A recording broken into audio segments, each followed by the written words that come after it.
larangan ataupun mitos ini sesuatu yang dipercayai. Akan tetapi saya kembalikan lagi ya ke teman-teman semuanya, mitos ini boleh dipercayai ataupun boleh tidak. Nah, ini terserah teman-teman ya mau ikut yang mana. Kalau yang saya tahu, kalau kita sudah percaya mitos ya jangan dilakukan. Akan tetapi kalau misalkan teman-teman masih tidak mempercayai mitos, mau dilaksanakan juga silahkan gitu.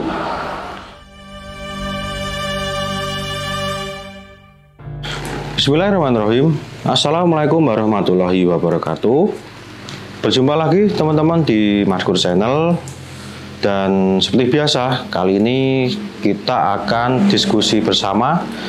Dan ini ada beberapa ya yang sudah masuk ke DM Instagram saya.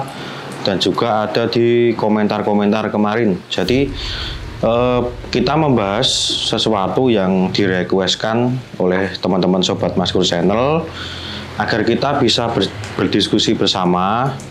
Dan nanti mungkin seperti yang konten sebelumnya ya teman-teman ya. Jadi nanti kalau teman-teman ada pengalaman ataupun ada sesuatu yang ingin dibicarakan ataupun agar kita belajar bersama juga, nanti bisa teman-teman ramaikan di kolom komentar ya teman-teman ya. Jadi misalkan saya juga punya pengalaman kemarin seperti ini, seperti itu, ataupun ada yang bertanya, ada yang ditanyakan, ataupun malah mungkin ada teman-teman yang besok coba Maskur bahas ini gitu, yang baru viral, ataupun yang mungkin teman-teman ada yang penasaran artinya seperti apa, ataupun seperti larangan, terus pantangan. Kayak kemarin juga beberapa kali ya kita berkonten itu menurut apa yang Sobat Maskur Channel tanyakan seperti itu. Nah, di kesempatan kali ini cukup menarik menurut saya ya, terutama ini untuk Sobat Maskur Channel yang mungkin sudah bertemu jodohnya dan akan melangsungkan pernikahan. Nah, kita membahas di ini, saya tidak bicara secara keseluruhan ya, akan tetapi ini kita akan membahas larangan pernikahan itu yang menurut adat Jawa itu seperti apa. Nah, setelah kemarin saya riset ya beberapa, saya temukan ada beberapa pantangan yang menurut adat Jawa itu tidak boleh bila nanti tetap dilangsungkan pernikahan. Kemungkinan beberapa itu ada yang tidak baik, tidak berjalan lancar keluarganya, ataupun mungkin kalau cuma nanti ada juga ya, itu seperti kemarin weton-weton yang pasangan itu kalau tidak pas di hitungan. Nah, kecuali kalau jatuhnya di pati itu kemarin juga sempat kita diskusikan dengan Om Hao ya, itu memang tidak bisa diruat. Nah, tetapi kalau mungkin jatuhnya agak tidak baik tetapi bukan pati, itu masih bisa diruat. Tidak hanya cuma weton yang tidak pas ya, akan tetapi ada beberapa larangan yang ini kalau di Jawa ataupun di adat Jawa terutama itu masih mempercayai ya kalau itu tidak boleh dilaksanakan, ataupun nanti bisa juga ada ruatan tertentu. Nah, kita langsung saja ya teman-teman ya, ini kita langsung menuju ke pembahasan. Dan judul dari konten kita kali ini yaitu mitos larangan pernikahan menurut adat Jawa. Nah, ini di awal pun sudah ada tulisan ataupun berjudul kata-kata mitos ya. Nah, mitos ini kan kalau teman-teman tahu ya, itu adalah sebuah larangan ataupun mitos ini sesuatu yang dipercayai. Akan tetapi saya kembalikan lagi ya ke teman-teman semuanya, mitos ini boleh dipercayai ataupun boleh tidak. Nah, ini terserah teman-teman ya mau ikut yang mana. Kalau yang saya tahu, Kalau kita sudah percaya mitos ya jangan dilakukan. Akan tetapi kalau misalkan teman-teman masih tidak mempercayai mitos, mau dilaksanakan juga silahkan gitu. Nah oke, langsung saja kita bahas apa saja mitos larangan pernikahan menurut adat Jawa. Nah, di urutan yang pertama yaitu pernikahan jilu atau lusan. Nah, itu singkatan dari jilu itu siji karo telu dan lusan itu katelu dan sepisan. Sebagian besar masyarakat Jawa menilai bahwa pernikahan jilu atau siji karo telu yakni pernikahan anak nomor 1 dan anak nomor 3 itu sebaiknya dihindari. Beberapa masyarakat percaya jika pernikahan ini bisa mendatangkan banyak cobaan dan masalah di dalamnya. Jika tetap dilangsungkan, perbedaan karakter yang terlalu jauh dari anak nomor 1 dan juga anak nomor 3 juga menjadi pertimbangan penuh kenapa pernikahan ini sebaiknya dihindari. Nah, jadi kalau menurut mitosnya larangan untuk pernikahan ya, itu kalau di adat Jawa, yaitu tidak boleh anak nomor 1 itu mendapatkan anak nomor 3.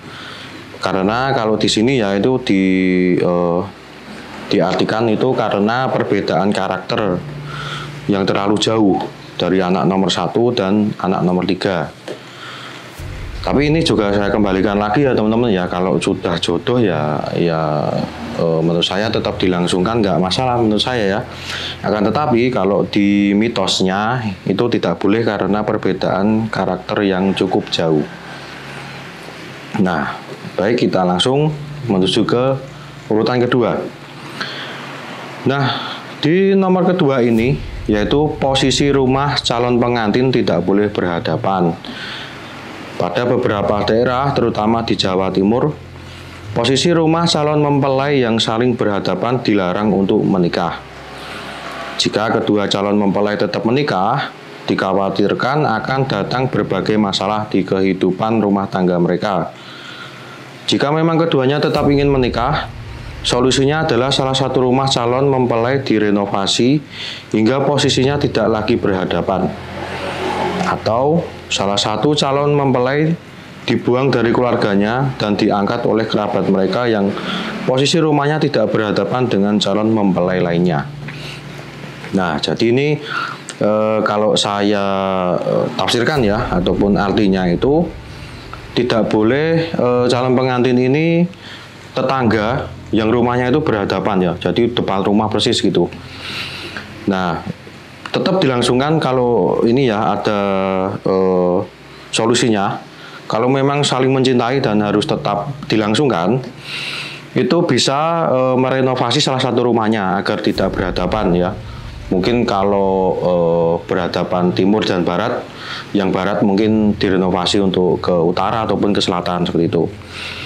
Bahkan juga tadi yang dijelaskan ya, itu dikeluarkan dari salah satu keluarganya dan diangkat oleh kerabatnya agar tidak rumahnya itu ataupun tempat tinggalnya itu tetap berhadapan. Ya ini kalau yang mitos larangan ini biasanya ya, ataupun kalau menurut saya di tempat saya di sini ya, di Jogja ataupun di Jawa Tengah itu baru dengar ya kali ini. Akan tetapi ini sudah familiar di Jawa bagian timur. Nah, kita lanjut ya tadi setelah posisi rumah calon pengantin tidak boleh berhadapan. Kita lanjut ke urutan yang ketiga, yaitu pernikahan siji jejer telu ataupun pernikahan satu berjejer tiga.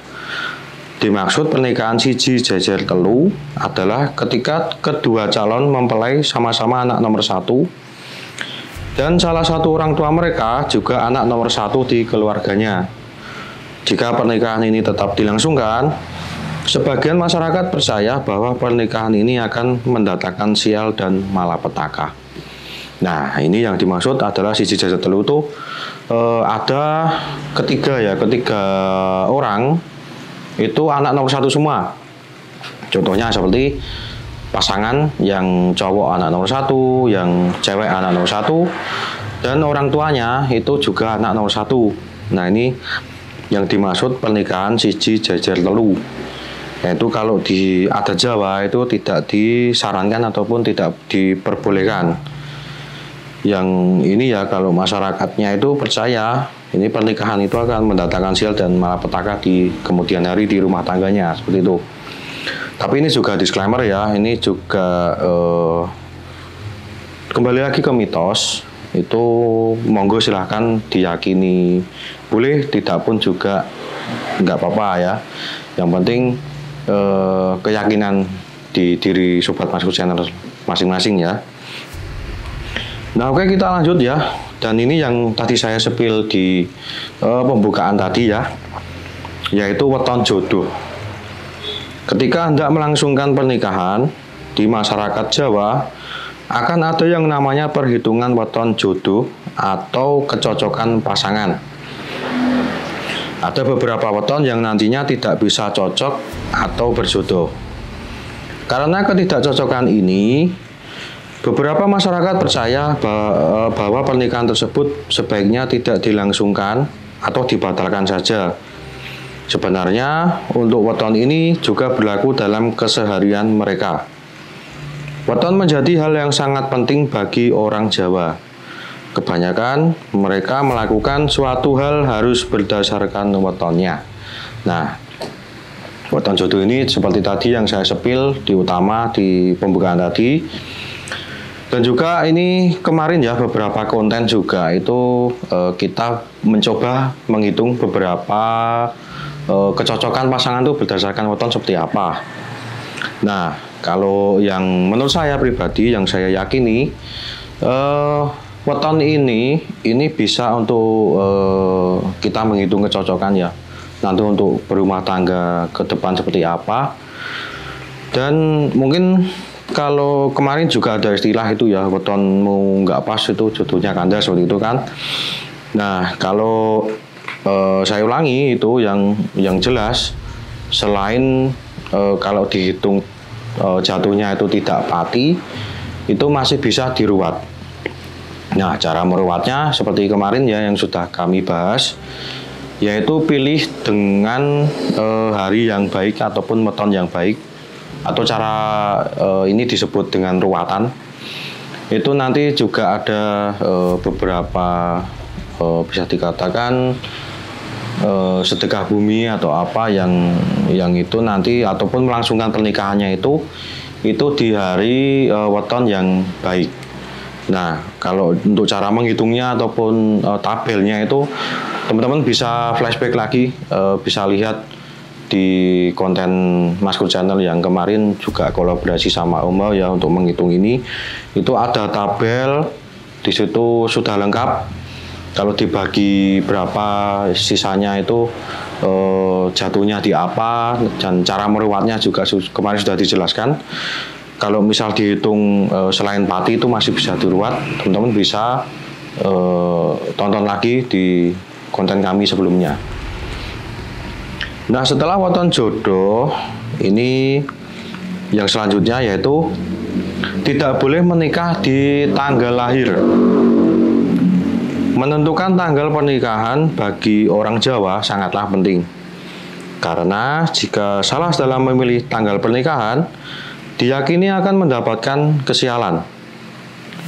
Namun sebaliknya, jika tepat dalam memilih tanggal, maka pernikahan tersebut diyakini akan berjalan dengan lancar dan mendapatkan keberuntungan. Selain tanggal dan bulan-bulan tertentu, orang Jawa juga meyakini bahwa jika acara pernikahan dilaksanakan pada tanggal kelahiran mempelai pria, maka pernikahan tersebut akan membawa keberuntungan bagi kedua mempelai dan juga terhindar dari malapetaka. Nah, ini berarti kita juga harus menghitung juga selain weton tadi juga ternyata tanggal lahir. Nah, ini tanggal lahir itu tidak boleh sesuai dengan hari pernikahan. Nah, kan tetapi orang Jawa itu ini ya di riset yang saya bacakan ini itu meyakini ya kalau acara pernikahan dilaksanakan pada tanggal kelahiran mempelai pria, maka pernikahan tersebut akan membawa keberuntungan dan akan ini ya terhindar dari malapetaka. Nah, berarti ini yang saya tafsirkan ataupun yang saya artikan ya, tidak boleh menikah di tanggal lahir berarti di tanggal lahir mempelai wanita. Nah, malah bagusnya itu kalau di tanggal kelahiran yang mempelai pria itu malah bisa mendatangkan keberuntungan. Akan tetapi juga ini harus dihitung juga ya. Kalau saya masih percaya dengan hitungan weton. Kalau misal di tanggal lahir mempelai pria itu tidak cocok ataupun tidak pas juga, menurut saya mending ke weton. Wetonnya nanti digabungkan. Kalau sudah jatuh di bagus dilaksanakan, tapi kalau jatuhnya di kurang bagus nanti bisa diruat, dipilih hari yang bagus. Nah, kita lanjut di urutan selanjutnya. Ini cukup unik ya, malah saya baru tahu karena riset ini, yaitu kado pernikahan. Di setiap pernikahan banyak tamu yang hadir dengan membawa kado untuk diberikan kepada kedua mempelai sebagai doa dan ucapan selamat. Menurut mitos Jawa, hendaklah kado pertama yang dibuka adalah sesuatu yang dipakai pertama kali ketika akan mulai menapaki kehidupan berkeluarga. Bila hal tersebut dilakukan, maka diyakini keluarga terbaru tersebut akan mendapatkan keberuntungan. Nah, waktu pernikahan itu selalu identik ya dengan kado dari teman-teman ataupun dari keluarga. Nah, ini disarankan waktu membuka kado-kado tersebut itu yang dipakai adalah